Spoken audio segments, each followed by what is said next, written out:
कर लेते हैं। नरेंद्र मोदी पीएम पद की शपथ लेने से पहले महान हस्तियों के समाधि स्थल पर श्रद्धांजलि अर्पित करने पहुंचे। पीएम मोदी सबसे पहले महात्मा गांधी के समाधि स्थल यहां पर आपको जानकारी दें कि राजघाट पहुंचे। पीएम ने बापू के समाधि पर पुष्प अर्पित कर नमन किया। वहीं नरेंद्र मोदी ने अटल बिहारी वाजपेयी के समाधि स्थल पर श्रद्धांजलि अर्पित की। साथ ही पीएम मोदी ने वॉर मेमोरियल में शहीदों को श्रद्धांजलि भी अर्पित की।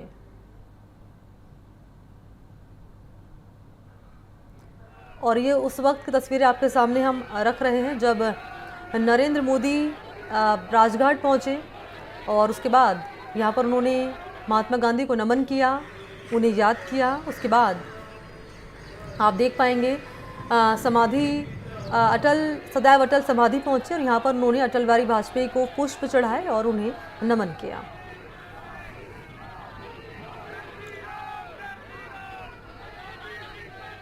और तस्वीरें आपके सामने रख रहे हैं जब राजघाट पर बापू को श्रद्धांजलि उन्होंने दी। सदैव अटल में वाजपेयी को नमन किया और उसके बाद वॉर मेमोरियल पर शहीदों को पुष्पांजलि भी अर्पित की गई नरेंद्र मोदी की ओर से। और इसी पर ज़्यादा जानकारी लिए पॉलिटिकल एडिटर अखिलेश शर्मा जी इस वक्त मेरे साथ मौजूद हैं। अखिलेश जी, तस्वीरें हम दिखा पा रहे हैं दर्शकों को कि आज तीसरी बार नरेंद्र मोदी पद और गोपनीयता की शपथ लेंगे और तैयारी मुकम्मल कर ली गई, लेकिन उससे पहले राजघाट पहुंचे, बापू को नमन किया और उसके बाद सदैव अटल समाधि पहुंचे, अटल बिहारी वाजपेयी को पुष्प चढ़ाकर उन्हें याद किया। जी हाँ, और इसके बाद उन्होंने राष्ट्रीय समर स्मारक का भी दौरा किया। वहां पर उन्होंने देश के लिए अपना सर्वोच्च बलिदान करने वाले शहीदों को भी अपनी श्रद्धांजलि दी। उनके साथ राजनाथ सिंह भी थे और साथ ही तीनों सेनाओं के प्रमुख भी उनके साथ मौजूद थे। आपको बता दें कि आज शाम 7:15 बजे राष्ट्रपति भवन में नरेंद्र मोदी तीसरी बार प्रधानमंत्री पद के तौर पर शपथ लेंगे। ये एक ऐतिहासिक अवसर होगा क्योंकि 1962 के बाद ये पहली बार है कि जब लगातार तीसरी बार बहुमत के साथ सरकार बनने जा रही है। और ऐसे में ये इस ऐतिहासिक दिन को यादगार बनाने के लिए भी बीजेपी ने अपनी ओर से पूरी तैयारी की है। न केवल दिल्ली में बल्कि पूरे देश में अलग अलग जगह पर उत्सव मनाने का कार्यक्रम रखा गया है। आज राजधानी दिल्ली भी ऐसे पोस्टर और होर्डिंग से पटी हुई है जहां पर नरेंद्र मोदी का स्वागत किया जा रहा है, उनको बधाई दी जा रही है। साथ ही आने वाले 5 वर्षों के लिए किस तरह का एजेंडा होगा मोदी का, उस पर भी विस्तार से चर्चा इन होर्डिंग्स पे की गई है। उनकी जो 10 साल की उपलब्धि है उनका भी जिक्र किया गया है। और साथ ही आज शाम को जो शपथ ग्रहण समारोह होना है उसको भी यादगार बनाने के लिए खासी तैयारियां की गई हैं। 8000 से ज्यादा लोग इसमें बुलाए गए हैं। इसके साथ ही जो सेंट्रल विस्टा प्रोजेक्ट में काम करने वाले मजदूर हैं, श्रमिक हैं, उनको भी आमंत्रित किया गया है। वंदे भारत और मेट्रो ट्रेन चलाने वाले कर्मचारी से बुलाया गया है। साथ ही जो भारत सरकार की योजना उनके लाभार्थियों को किया गया है। इस तरह से इसको बेहतर बनाने का बीजेपी ने प्लान बनाया है। भारत के जो पड़ोसी देश है, सहयोगी के प्रमुख भी इस मौके को यादगार के लिए उनको आमंत्रित किया है। बांग्लादेश, श्रीलंका, मालदीव, नेपाल, इनके प्रमुख जो है वो भारत इस मौके पर आ रहे हैं। अखिलेश जी, लेकिन खास बात इस वक्त हम ये भी देख पा रहे हैं और ख़ास बात ये भी है कि जो पड़ोसी देश हैं उनको भी न्योता दिया गया। मसलन बांग्लादेश के राष्ट्रपति हैं, नेपाल के प्रधानमंत्री हैं और इसके अलावा मालदीव के जो राष्ट्रपति हैं उनको भी बुलावा यहाँ पर दिया गया है। लेकिन महत्वपूर्ण ये कि चाइना और पाकिस्तान को न्योता नहीं दिया गया है। ये इस बार नहीं दिया गया। ये जो भारत की नीति है उसमें ये स्पष्ट है कि पाकिस्तान के साथ बातचीत नहीं होगी, क्योंकि जब तक वो आतंकवाद फैला रहा है भारत में तब तक उसके साथ कोई बातचीत नहीं होगी। तो इसलिए पाकिस्तान को इस बार निमंत्रण नहीं है। हालांकि 2014 में जब नरेंद्र मोदी ने पहली बार शपथ ली थी तब 7 देशों के प्रतिनिधियों को बुलाया गया था। उसमें पाकिस्तान के तत्कालीन प्रधानमंत्री नवाज शरीफ को भी आमंत्रित किया गया था। लेकिन अब पिछले 10 वर्षों में भारत की नीति स्पष्ट है पाकिस्तान को लेकर कि किसी भी तरह की बातचीत नहीं होगी जब तक कि वो आतंकवाद को बढ़ावा देना न रोके। लेकिन मालदीव के प्रधानमंत्री का यहाँ आना ये काफी महत्वपूर्ण है इस लिहाज से भी, क्योंकि मुइज़ू जो है जब उन्होंने अपनी कमान संभाली थी तब उन्होंने भारत को के जो सैनिक थे उनको देश छोड़ने के लिए कहा था। और उसके बाद पहली जो उनकी यात्रा थी वो चीन की यात्रा थी। माना जा रहा था कि वो मालदीव को चीन के नजदीक लाना चाहते हैं। लेकिन अब उनका निमंत्रण स्वीकार करना राष्ट्रपति मुइज़ू का और यहाँ भारत आना, ये अपने आप में बता रहा है कि किस तरह से मालदीव को की जो मित्रता है, एक ऐतिहासिक मित्रता भारत के साथ रही है, जो लोगों के बीच में आपसी संबंध है उसको वो ज्यादा मजबूत करना चाहते हैं और एक बड़ा संदेश भी मुइज़ू भारत यात्रा से देना चाहते हैं।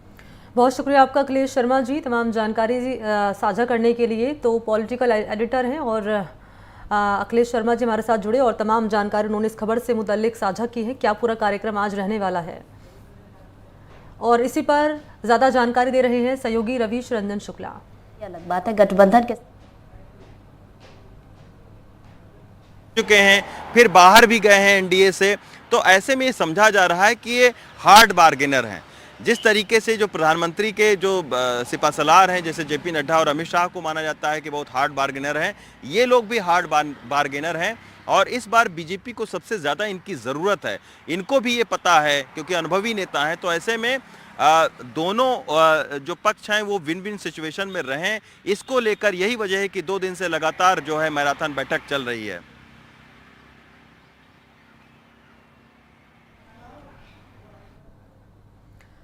तो सहयोगी रवीश ज़्यादा जानकारी दे रहे हैं और तस्वीरें भी हम आपके सामने रख रहे हैं। और जैसे कि अखिलेश शर्मा जी हमारे साथ जुड़े और उन्होंने बताया कि आज क्या पूरा कार्यक्रम रहेगा। 7:15 बजे का यानी 7:15 का शाम वक्त रहेगा जब नरेंद्र मोदी तीसरी बार प्रधानमंत्री पद की और गोपनीयता की शपथ लेंगे। राष्ट्रपति द्रौपदी मुर्मू उन्हें शपथ दिलवाएंगी। पद और गोपनीयता की तैयारी मुकम्मल कर ली गई हैं। करीब 8,000 मेहमान यहाँ मौजूद रहेंगे और विदेशी मेहमान भी आज के शपथ ग्रहण समारोह में शामिल होने जा रहे हैं। इसमें नेपाल के प्रधानमंत्री हैं पुष्प कमल दहल, इसके अलावा देख पाएंगे भूटान के प्रधानमंत्री हैं शेरिंग तोब्गे, उनको भी यहाँ पर निमंत्रण दिया गया। श्रीलंका के राष्ट्रपति हैं रनिल विक्रमसिंघे, उनको भी निमंत्रण दिया गया है। आगे मालदीव के राष्ट्रपति हैं, उनको भी यहाँ न्योता दिया गया है। और ये 3 तस्वीरें आपके सामने जब शपथ ग्रहण से पहले राजघाट पर बापू को नमन करने के लिए पहुंचे नरेंद्र मोदी। उसके बाद उन्होंने अटल बिहारी वाजपेयी यानी कि सदैव अटल समाधि पहुंचे और अटल बिहारी वाजपेयी को उन्होंने पुष्प चढ़ाए, अर्पित किए और उसके बाद नमन उन्हें किया। और उसके बाद वॉर मेमोरियल पहुंचे जहां उन्होंने शहीदों को नमन किया, शहीदों को याद किया।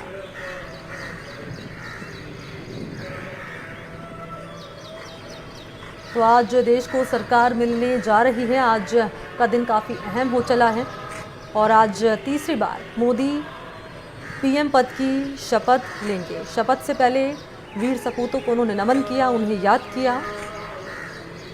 तो शाम 7:15 का वक्त जब शपथ ग्रहण समारोह रखा गया है और शपथ ग्रहण के चलते दिल्ली में कड़ी सुरक्षा व्यवस्था भी की गई है।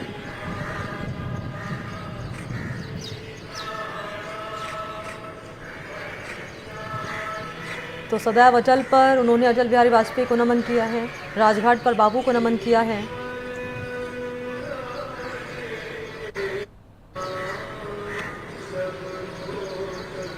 तो बापू को नमन किया है, महात्मा गांधी को नमन करने के लिए पहुंचे नरेंद्र मोदी और उसके बाद अटल बिहारी वाजपेयी को नमन किया गया सदैव अटल समाधि पहुंचकर और वॉर मेमोरियल पहुंचकर शहीदों को नमन किया गया नरेंद्र मोदी की ओर से।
यहाँ वॉर मेमोरियल पहुंचे नरेंद्र मोदी और उसके बाद उन्होंने वीर सपूतों को याद किया और मौन यहाँ रखा गया और वीर सपूत जिन्होंने देश